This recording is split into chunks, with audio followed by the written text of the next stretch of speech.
दुहीची बीज पेरायची, भांडणं लावायची, आणि त्या भांडणामध्ये जे खरे प्रश्न आहेत, मग ती बेकारी असेल, महागाई असेल, आणखीन काही असेल, त्याच्याकडे कोणाचं लक्ष जाता कामा नये.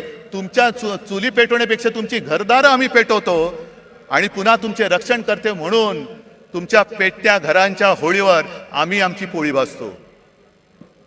हे आता उघड उघड दिसतंय, उघड दिसतंय. दुसरा आता जवळपास 1 वर्ष होऊन गेलं.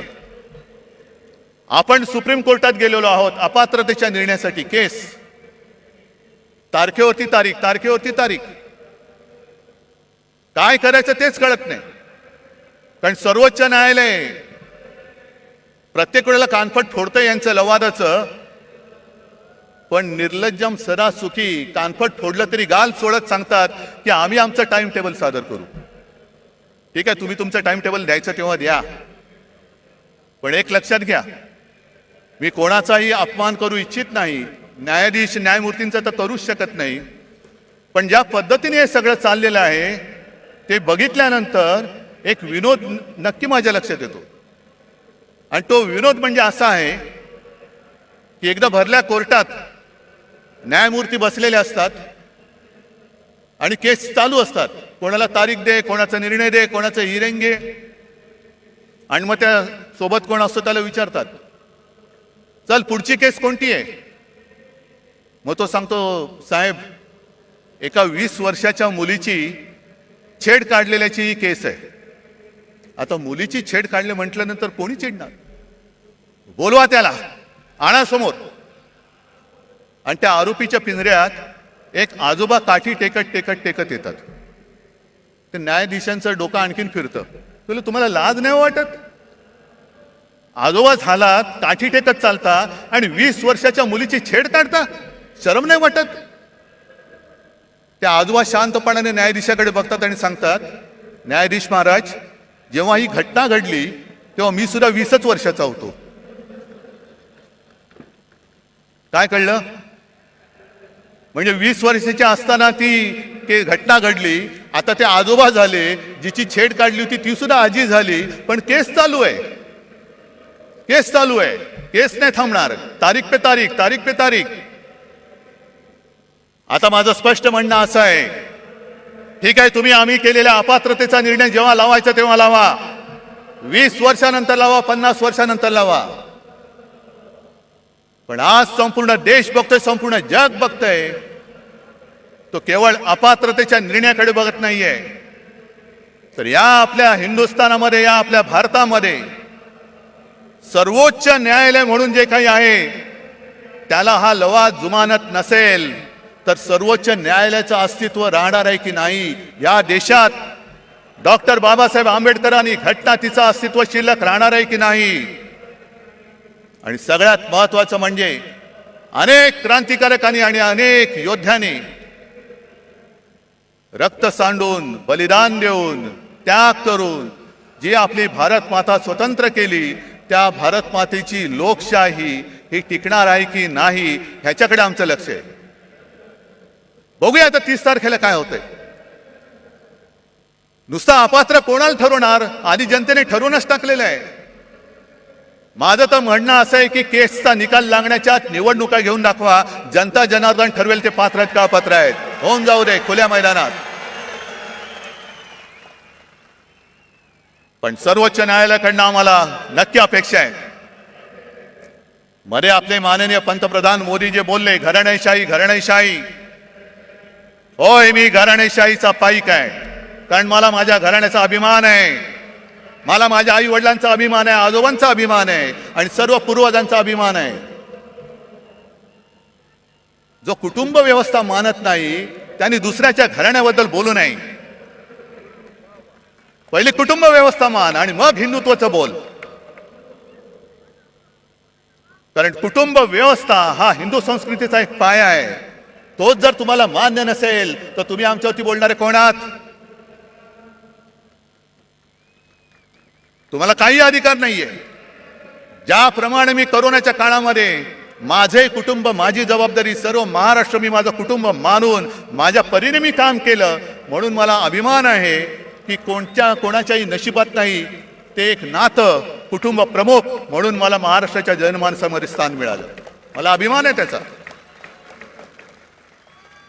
बरं, घराणेशाहीला विरोध करायचा आहे ना, करा, जरूर करा. पण घराणेशाहीला विरोध करताना आम्ही पोचलेली घराणेशाही तुम्ही डोक्यावरती बसवताय ती पहिली खाली करा.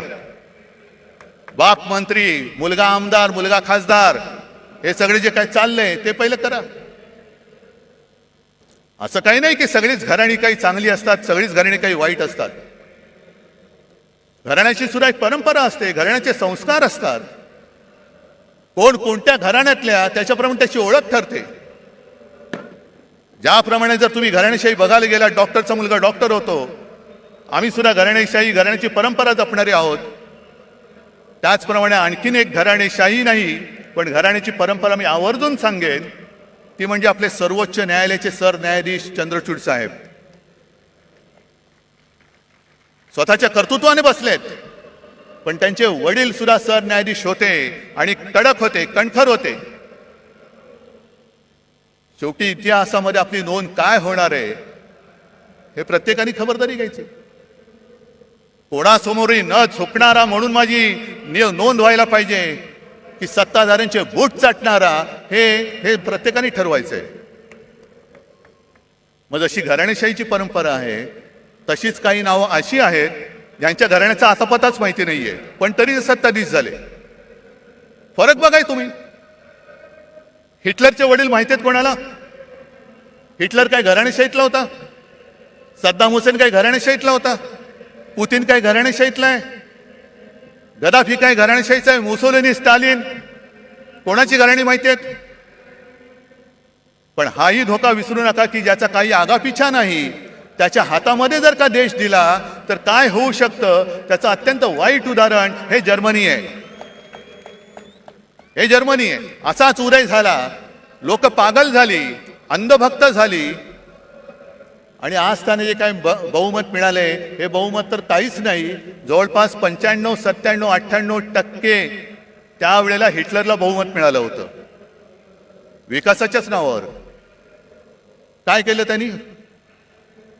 आज जाऊन जर का विचारलं तर जर्मन लोकांना लाज वाटते की त्यांच्या देशामध्ये हिटलर होऊन गेला म्हणून. मग तुम्ही ठरवायचंय की ज्याच्या घराण्याचा आगापिछा माहिती असा निवडायचा की कोणाचा कशाला पत्ता नाही, आज दिसे उद्या गायब. तुमचं मरण तुम्ही पत्करा, मी माझी वाट लावून काम केलं, मला आनंद झाला तुमची वाट लागली, आता मी झोळी लावून चाललो, तुम्ही बसा रिकामी कटोरी घेऊन. आणि हे जर का टाळायचं असेल तर आज माझं ठाम मत आहे, एक काळ जरूर होता की कदाचित याच व्यासपीठावरून हिंदू हृदय सम्राट बोलले होते की देशाला एका मजबूत सरकारची गरज आहे. मजबूत सरकार आपण बघितलं, 9 वर्ष पाहिलं. म्हणजे मला आज सुद्धा आठवत आहे की 14 साली ज्या वेळेला प्रणवदा राष्ट्रपती होते तेव्हा आम्ही सगळे, आता वेळगळच, आम्ही गेलो होतो सगळे पक्ष मिळून आणि आम्ही सांगितलं की आमचा नेता नरेंद्र मोदी. मग प्रणव मुखर्जी खुश झाले, आम्हाला म्हणाले 25-30 वर्षानंतर एका पार्टीचं सरकार आलं, आता देशामध्ये स्थैर्य येईल. काय आले तुम्ही सांगा? आले स्थैर्य? काय तुमचे प्रश्न सुटलेत? आणि म्हणून मला आज असं वाटतं की सरकार तर बदललं पाहिजेच, पण आता जे सरकार आणायचं आहे हे सरकार मजबूत जरी असलं तरी एका पक्षाचं बहुमत असलेलं पाशवी सरकार नको, अजिबात नको. जेव्हा खुर्ची थोडीशी डगमगीत असते तेव्हा देश मजबूत होतो. नरसिंहरावांनी चांगलं काम केलं, मनमोहन सिंगांनी केलं, अटलजींनी सुद्धा केलं. सगळ्यांना सोबत घेऊन चालणारं सरकार पाहिजे, मिलीजुली सरकार आज पाहिजे आपल्याला. पण यांचं जे सगळं चाललंय, मी मागेच बोललो होतो की हिंदुत्वाचा बुरखा फाटल्यानंतर आतमधला यांचा बिभत्स किळसवाणा चेहरा, भेसूर चेहरा आता आम्हाला दिसायला लागलेला आहे. जे काय एक स्वप्न दाखवलं होतं 2014 साली, आणि त्यांचीच भाषणं आहेत. पेट्रोल का दाम ऊपर गया की नीचे, गैस का दाम ऊपर गया कि नीचे, डॉलर ऊपर गया, रुपया ऊपर गया की नीचे? मग काढा, सगळ्या गोष्टी काढा. जे मी तुम्हाला सांगितलेलं आहे होऊन जाऊ दे चर्चा म्हणून गावागावात जाऊन ह्या सगळ्या गोष्टी समजावून सांगा, समजावून सांगा. पण आज सगळं काही त्यांनी गुंडाळून ठेवलेलं आहे. माझ्या आधीचे सगळे वक्त्यांनी एक एक समाचार घेतलेलाच आहे. मी संजय राऊतांचं भाषण ऐकत होतो, भ्रष्टाचारावरती कडाडून बोलले. संजय काळजी करू नका, उद्या आपलं सरकार येणार आहे, नक्की आणणार, आणणार म्हणजे आणणारच. आणि आज जे दमदाट्या करतायत त्यांना सुद्धा सांगून ठेवतोय की तुम्ही आमच्या लोकांना जो त्रास देताय तो त्रास बंद नाही झाला तर सरकार आणल्यानंतर तुम्हाला सुद्धा आम्ही उलटे टांगल्याशिवाय राहणार नाही, उलटे टांगू तुम्हाला. मी सर्व शासकीय अधिकाऱ्यांना पण सांगतोय, जो एक फतवा माझ्या पाहण्यात आला, आयकर अधिकाऱ्यांना आता फतवा गेलेला आहे की सरकारच्या प्रचाराची रथयात्रा काढा. का हो, तुम्ही सगळे घेताय ना, सगळे भाडोत्री माणसं गोळा करताय. त्या भाडोत्री माणसामध्ये कोणी मर्द नाही, स्पष्ट आहे. कारण मर्द कधी विकला जात नाही, मर्द कधी विकत घेता येऊ शकत नाही. आणि मर्दपणा तर रक्तामध्ये असावा लागतो. लाचारी असणारे कधी मर्द होऊ शकत नाही. आणि भारतीय जनता पक्षाची आजची हालत जी अशी झालेली आहे, मग त्याचं वर्णन मध्ये ते एक सगळ्यांना असं पेव फुटलं होतं, हनुमान चालिसा, हनुमान चालिसा. कुठेही हनुमान चालिसा. जा ना मणिपूरमध्ये जा आणि हनुमान चालिसा बोला, आहे हिम्मत. पण हनुमान चालिसा जसा तुम्ही बोलता तशी आपल्या हिंदू संस्कृतीत आणखीनही काही स्तोत्र आहेत. व्यंकटेश स्तोत्र माहिती आहे तुम्हाला? त्याच्यामध्ये स्पष्ट शब्दात लिहिले, गावीचे होते लेंडे ओहळ. म्हणजे काय? गावातलं गटार, गंगेसी मिळता गंगाजळ. मग ते गटार जर का गंगेला मिळालं तर त्याचं सुद्धा गंगाजल होतं आणि तीर्थ म्हणून हे प्राशन करतात. काक विष्ठेचे झाले पिंपळ. म्हणजे कावळ्याने खाऊन त्याची जी काय विष्ठा असते त्याच्या बियेतनं होतं झालं पिंपळ. त्याची निंद्य कोण म्हणे? आता पिंपळ झालाय त्याला निंद्य कसं म्हणायचं? भले असेल तो कावळ्याच्या विष्ठेतून झालेला, तसा भाजप झालाय आता. सगळे गावीचे सगळे लेंडे ओळ एकत्र येतात, या या या या या या सगळ्या कावळ्यांच्या विष्ठा एकत्र करतायत आणि पिंपळ करतायत. बसा मुंजासारखे त्याच्यावरती बसून. ही तुमची हालत झाली. हे तुमचं हिंदुत्व. आज मला संताप काय येतो जेव्हा मला लोक सांगतात की साहेब जनतेमध्ये तुमच्याबद्दल प्रेम आहे, तुमच्याबद्दल सहानुभूती आहे. माझ्यासाठी नका, महाराष्ट्रासाठी ठेवा, महाराष्ट्रासाठी ठेवा, आपल्या मराठी मातीसाठी ठेवा. पण त्यावेळेला शिवछत्रपतींनी स्वराज्यासाठी सुरत लुटली होती. हे इथून सुरतेला पळणारे लाचार महाराष्ट्राचं हित सांभाळू शकतायत? सरकार बदलल्यानंतर पहिलं काय केलं यांनी? पहिलं घाईनी मेट्रोची आरेची जागा मेट्रोला दिली. बुलेट ट्रेनची जागा जी मी अडवून ठेवली होती आणि जिकडे करोना सेंटर उभं केलं होतं ते पहिलं बुलेट ट्रेनच्या घशात घातलं. मला सांगा, एवढे सगळे तुम्ही जमलेला किती जणांना बुलेट ट्रेनचा उपयोग होणार आहे? मला सांगा. होणार आहे? तुम्हाला होणार आहे? कोणाला होणार आहे? मग बुलेट ट्रेन कशाला? मग मला कोणीतरी सांगितलं की अहो साहेब, यावेळेला मुंबईतून सुरतेला पळताना किती त्रास झाला. तो कैलास पाटील तर सुदैवाने मधनं उठून आला म्हणून. पण इथल्या गद्दारांना पटकन गुजरातला पळता यावं म्हणून बुलेट ट्रेनची व्यवस्था करतायत, गद्दारांना पळवण्यासाठी. अरे महाराजांनी सुरत लुटली होती, हो लुटली होती, स्वराज्यासाठी लुटली होती. पण तिचा सूड म्हणून तुम्ही आज मुंबई लुटता आहात, महाराष्ट्राचं खच्चीकरण करता आहात. संपूर्णपणे महाराष्ट्र बकाल करायचा, मुंबई बकाल करून टाकायची, मुंबईच्या ठेवीवरती डल्ला मारायचा आणि मुंबईला भिकेला लावून दिल्लीच्या दारामध्ये उभी करायची, हा त्यांचा डाव आहे. त्याच्या विरुद्ध लढण्यासाठी मला तुमची सोबत पाहिजे. मला ते मोडून काढायचंय. बरं, आता मुंबई तर तोडूच शकत नाहीत, कारण मागे शिवसेना प्रमुखांनी सांगितलं आणि तेच मी आज परत सांगतोय, जो कोणी मुंबईला महाराष्ट्रापासून तोडू बघेल त्याच्या शरीराचे तुकडे केल्याशिवाय आम्ही राहणार नाही. कोणी असलं तरी त्याचे तुकडे तुकडे करून टाकू. मग काय करायचं? मुंबई तोडता येत नाही, कारण मुंबई तोडण्याचा प्रयत्न झाला तर महाराष्ट्र तुमचं सरकार जाळून टाकेल. होय, जाळून टाकेल. मग दुसऱ्या मार्गाने मुंबईला कैयात घ्यायची, मुंबईची स्वायत्तता मारायची. मुंबईचा विकास जी मुंबई महापालिका करते ते आता नीती आयोगाच्या माध्यमातून करायचं. कशासाठी? काय करते नीती आयोग? बरं, महापालिकेमध्ये आजपर्यंत असं कधीही झालं नव्हतं. एक तर पालकमंत्री केला, तो सुद्धा बिल्डर, माहिती आहे ना कोण? आणि पालकमंत्र्याचं कार्यालय म्हणजे एका बिल्डरचं कार्यालय हे त्यांनी मुंबई महापालिकेमध्ये थाटलं. हे मुंबई गिळण्याचा हा प्रकार नाहीये. आज तिकडे नगरसेवक नाहीयेत, प्रशासकीय राजवट सुरू आहे. कोण कोणाचे मित्र कसा कारभार करतात आणि किती पैसे खातायत याचा आपण मोर्चाकडून जाब विचारला होता, उत्तर द्यायला तोंड नाहीये. बेधडक भ्रष्टाचार सुरू आहे. बरं, एवढा भ्रष्टाचार करताय, एवढा भ्रष्टाचार करताय, पण संताप एका गोष्टीचा येतो की ज्या माझ्या मुंबईने, माझ्या महाराष्ट्राने करोनामध्ये अतुलनीय काम केलं, मुंबई मॉडेल म्हणून जे जगभरात नावाजलं गेलं, त्या मुंबईत करोनाच्या काळात काय भ्रष्टाचार झाला म्हणून ते स्वतःचे कपडे काढून फिरणारे दलाल आरोप करतायत आणि त्याला हे मिंदे साथ देऊन चौकशी लावले. खिचडीमध्ये काय होतं, औषधं कुठून घेतली, आणखीन कुठून काही केलं. अरे दरिद्री लोकांनो, मुंबई सारखी सोन्याची राजधानी, हे आपल्या देशाची आर्थिक राजधानी, तिचं महत्व तुम्हाला मारताय तुम्ही आणि बूट चाटे डोळ्या देखत ते होऊ देतात.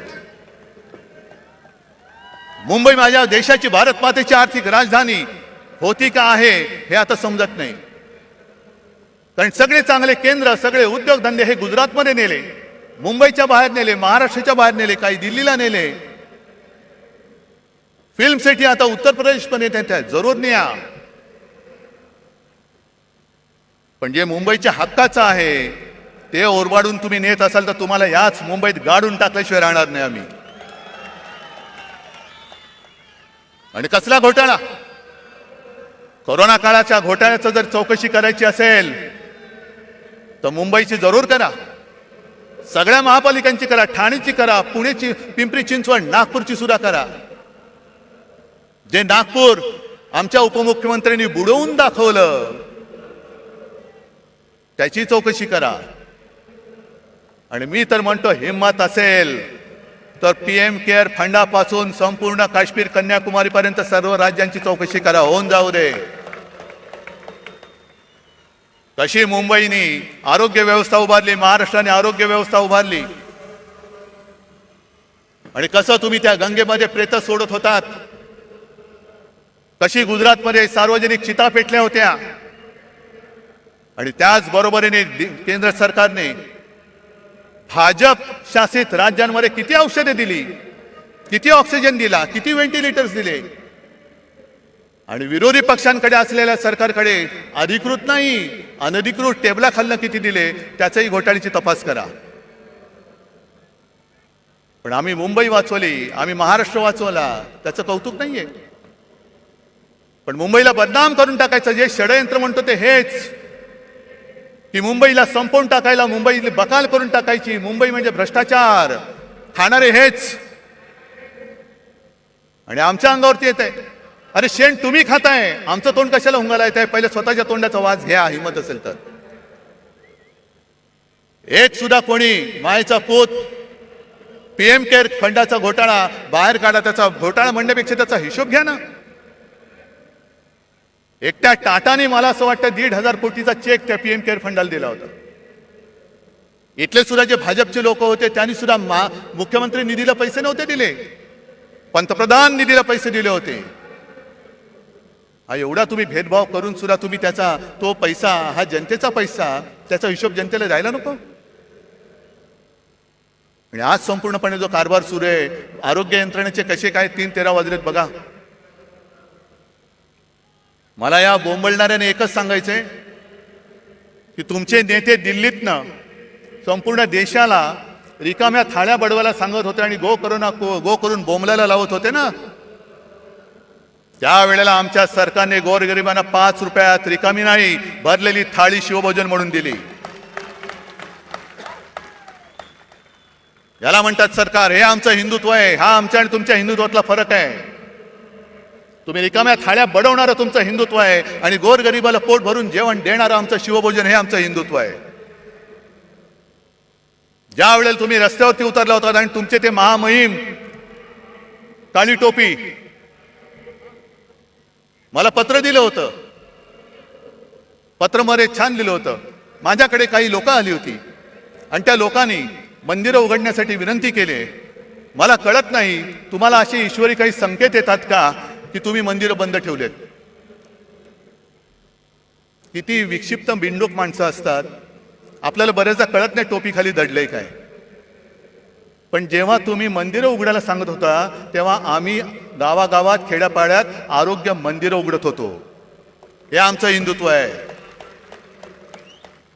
तुम्ही सगळं उघडा सांगत होता तेव्हा आम्ही आरोग्य यंत्रणा वाढवली, रुग्णशय्या वाढवल्या होत्या, टेस्टिंगच्या केंद्र वाढवली होती. जी जेमतेम 2-3 केंद्र महाराष्ट्रात होती ती आपण 600च्या वरती केली होती. हे आमचं हिंदुत्व आहे. जर कोणी आपल्या समोर तळमळत असेल तर त्याला वाचवणं, त्याची जात पात विचारत नाही बसलो आम्ही. कोणी असेल, होय मालेगावमध्ये मुसलमान सुद्धा आले होते, त्यांना सुद्धा आम्ही वाचवलं. धारावीमध्ये आम्ही धारावी वाचवली. हे आमचं हिंदुत्व आहे. पण मुंबईचा जो धोका आहे, मी मगाशी तुम्हाला सांगत होतो तो, ते आता धारावी सुद्धा गिळायला निघालेत. इथे आली असतील काही धारावीची लोक. धारावीचा विषय मी स्वतंत्रपणे धारावीत येऊन घेणार आहे. पण आता याच्या घशामध्ये धारावी त्यांनी घातले. तो कोण यांचा मित्र तुम्हाला माहिती आहे? कोण? मला माहित नाही. मी अडाणी आहे बाबा, मला काय कळत नाही. तुम्हाला काय कळतंय? आणि सहज जर का अभ्यास केला तर माझे तर डोळे पांढरे झाले. जवळपास 150 कोटी स्क्वेअर फुटाचा FSI तिकडे मिळणार आहे. म्हणजे सगळी, आणि तो FSI दक्षिण मुंबईत तो वापरू शकणार. म्हणजे मुंबईची ओळख काय राहणार? कोण येणार, कोण राहणार? आणि हा विकास केवळ तुमच्या मित्राचे खिसे भरायला आम्ही होऊ देणार नाही. धारावीचा विकास झालाच पाहिजे. तिथे जो झोपडीमध्ये राहतो, ज्याला आम्ही वाचवलेलं आहे, त्याला प्रत्येकाला हक्काचं घर मिळालंच पाहिजे. पण त्या हक्काबरोबर घराबरोबरच प्रत्येक घरामध्ये जे उद्योगधंदे आहेत, अगदी मायक्रो स्केल, लघु उद्योग, सूक्ष्म उद्योग, काही कुंभारवाडे आहेत, त्यांना सुद्धा तिकडे जागा मिळाली पाहिजे. ती सुद्धा सोयी त्यांना मिळाली पाहिजे. आणि सगळ्यात महत्वाचं म्हणजे धारावीच्या एका परिसरामध्ये तुम्ही घरं जरूर बांधा. पण आज देखील माझा गिरणी कामगार घराविना फिरतोय, वणवण फिरतोय. त्या गिरणी कामगारांच्या मुलांना धारावीत घरं द्या. वांद्रा वसाहतीमध्ये सरकारी कर्मचाऱ्यांना घरं तिथल्या तिथे मिळावीत असा निर्णय आमच्या सरकारने घेतला. हे द्यायला तयार नाही आहेत. वांद्रा वसाहतीत तिथल्या कर्मचाऱ्यांना घरं मिळालीच पाहिजेत. पण त्याच्या नंतरचे जे कर्मचारी आहेत त्यांना सुद्धा धारावीत घरं द्या. पोलिसांची घरं कमी पडत असतील तर पोलिसांना सुद्धा धारावीत घरं द्या. कारण आम्हाला हिंदुत्व जपायचं आहे, पण त्याच बरोबरीने मुंबईवरचा मराठी ठसा सुद्धा आम्हाला अधिक गडद करायचा आहे. नुसती धनदांडग्यांची मुंबई करू नका. साध्या सुध्या ग्रामीण भागातल्या माणसाला इकडे परवडणाऱ्या दरामध्ये धारावीमध्ये घर द्या. कारण धारावीवरती एवढ्या सवलती त्यांनी उधळलेल्या आहेत, एवढ्या उधळलेल्या आहेत की त्याचा फायदा जर गरिबांना मिळणार असेल तर आनंद आहे, पण तो जर का तुमच्या मित्राच्या खिशात जाणार असेल तर मात्र आम्ही तो जाऊ देणार नाही. आणि मुंबई काय धारावी सुद्धा त्याला गिळू देणार नाही हा निश्चय करून आम्ही रस्त्यावरती उतरू. ही मुंबईची अवहेलना तुम्हाला मी सांगतोय, किती सांगायच्या गोष्टी. अंबादास, तुम्ही सगळ्या शेतकऱ्यांचा विषय घेतला असाल. एक तर दुष्काळ आपल्या माथी आलेला आहे. माझ्या माहितीप्रमाणे आता जो खरीप झाला त्याचं 22% उत्पादन कमी झालेलं आहे. पाऊस पुरेसा नाही, धरणामध्ये पाणी साठा बरोबर नाहीये. पुढच्या मोसमापर्यंत पिण्याचं पाणी कसं पुरवायचं, कारण आज गावागावांमध्ये टँकर सुरू झालेत की नाही तुमच्यापैकी कोणाच्या गावात? आज टँकर सुरू झालेत, उद्या काय होणार आहे सांगता येत नाही. पण सगळ्यात संतापाची गोष्ट अशी आहे की मधल्या काही एका दिवशी मी शिर्डीमध्ये गेलो होतो दुष्काळी पाहणी करायला. आता टीव्हीवरती तुम्ही बघितलं असाल, मला कोण म्हणेल हा काय वेडा आहे का रे, भिजतोय आणि दुष्काळाची पाहणी करतोय. पण वस्तुस्थिती अशी होती की त्या दिवशी मी पावसामध्ये भिजलो होतो, पण माझ्या समोरची पिकं ही करपून गेली होती. मग त्या पाण्याचा चिखल होण्याखेरीज काही उपयोग नव्हता. मग शेतकऱ्याची ती पेरणी वाया गेलीच. कर्ज डोक्यावरती चढलं, पण कर्ज डोक्यावर चढण्यापूर्वी त्यांनी सरकारने जी एक योजना काढली, प्रधानमंत्री पीक विमा योजना. आता थोडं तुम्ही शहरातले असला तरी सांगायला पाहिजे की या पीक विम्यामध्ये 3 हिस्से असतात. एक केंद्र सरकार देतं, दुसरं राज्य सरकार देतं आणि तिसरा शेतकरी देतो. या सरकारने एक चांगली गोष्ट केली की शेतकऱ्याचा हिस्सा स्वतः भरला आणि 1 रुपयात शेतकऱ्याला विमा देण्याची घोषणा केली. चांगली गोष्ट केली. त्याचा परिणाम काय झाला? साधारणतः 90-95 लाख शेतकरी जे विमा उतरवायचे, विमा काढायचे, ते यावर्षी जवळपास 2.25 कोटी शेतकऱ्यांनी ती नोंदणी केली. 2.25 कोटी, 1,70,00,000पेक्षा जास्त. मग चांगली गोष्ट झाली. आता दुष्काळ पडलाय, पीक गेलं. मग सरकारने बैठक घेतली की पूर्ण पंचनामे होईपर्यंत, मागणी येईपर्यंत तुम्ही अग्रिम एक रक्कम द्या. आणि माझी जी माहिती आहे, विमा कंपन्यांनी हात वर केले, आम्ही देऊ शकत नाही. का देऊ शकत नाही? कारण जे निकष आहेत त्या निकषामध्ये सलग 21 दिवस जर पाऊस पडला नाही तर आणि तरच नुकसान भरपाई मिळते. काही जणांना त्यांनी असं सांगितलं की तुमच्या नुकसानीची नोंद तुम्ही 72 तासात केली नाही म्हणून तुम्हाला नुकसान भरपाई मिळणार नाही. काय सरकार करते? तुम्हाला विमा कंपन्या जुमानत नाही? अरे मागे शिवसेनेने आंदोलन केल्यानंतर पटपट सगळ्यांना भरपाई दिली होती. आज तुम्हाला सगळ्यांना मी होय आदेश देतोय, शेतकऱ्याच्या बरोबरीने त्याच्या मदतीसाठी उभे राहा. जा विमा कंपन्या कोणाच्या त्या बघा, त्या सूर्यांच्या मित्रांच्या असतील. कुठे कुठे त्या विमा कंपन्यांमध्ये जा. मारझोड नाही करायची, पण आळीपाळीने घेराव घालून बसा. आणि अधिकाऱ्याला जागचा हलू देऊ नका. त्याला सलग पावसाचा खंड काय असतो ना, तो जागेवरती बसून दाखवा की तुझा पाऊस तुंबल्यावरती काय होतं.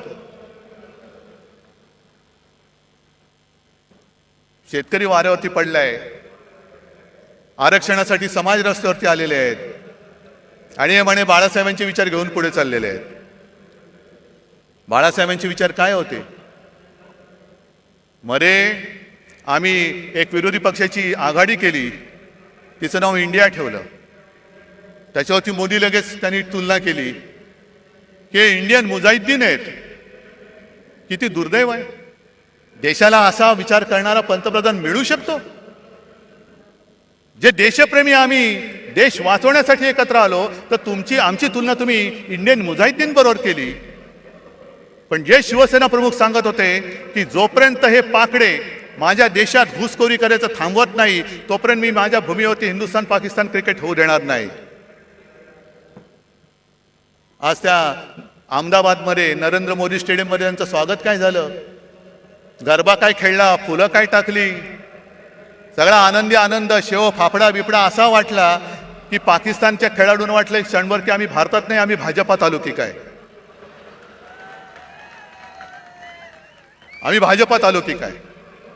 काय हे बरं, आमच्यावरती टीका करताना इंडिया म्हणून जरूर करा, आम्ही तुमच्यावरती करतो, तुम्ही आमच्यावरती करा.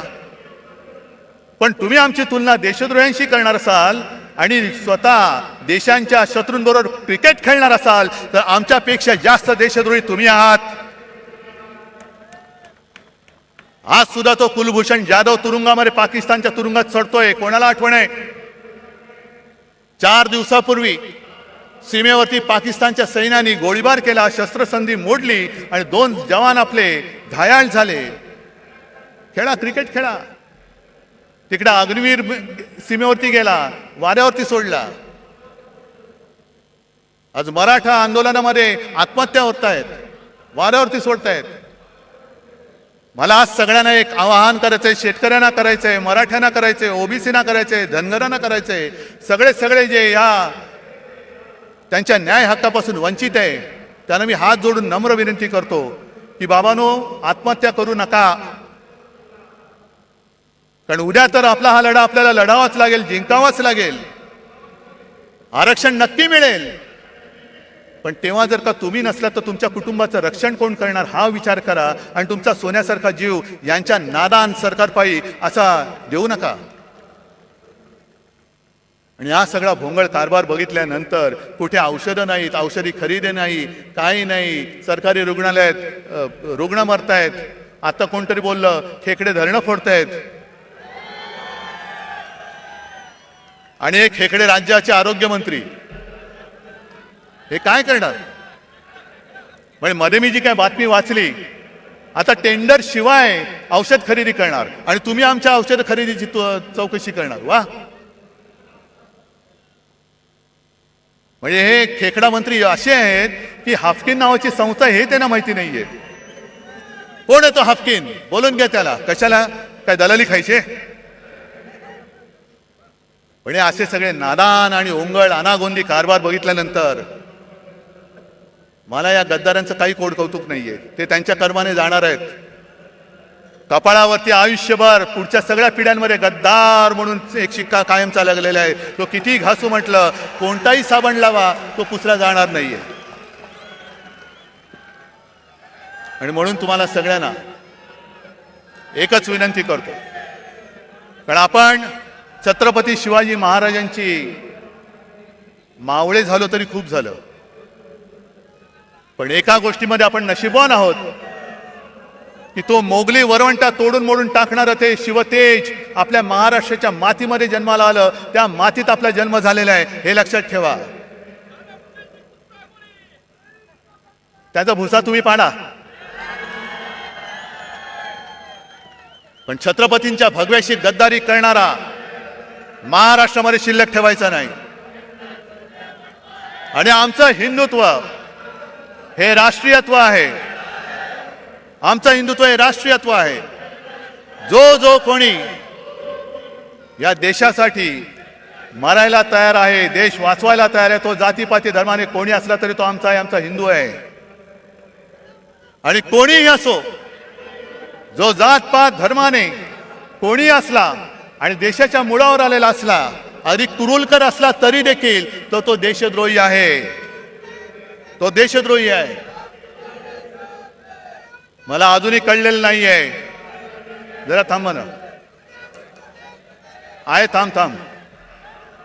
मला अजूनही कळलेलं नाही त्या कुरुलकर बद्दल संघाची भूमिका काय आणि भारतीय जनता पक्षाची भूमिका काय.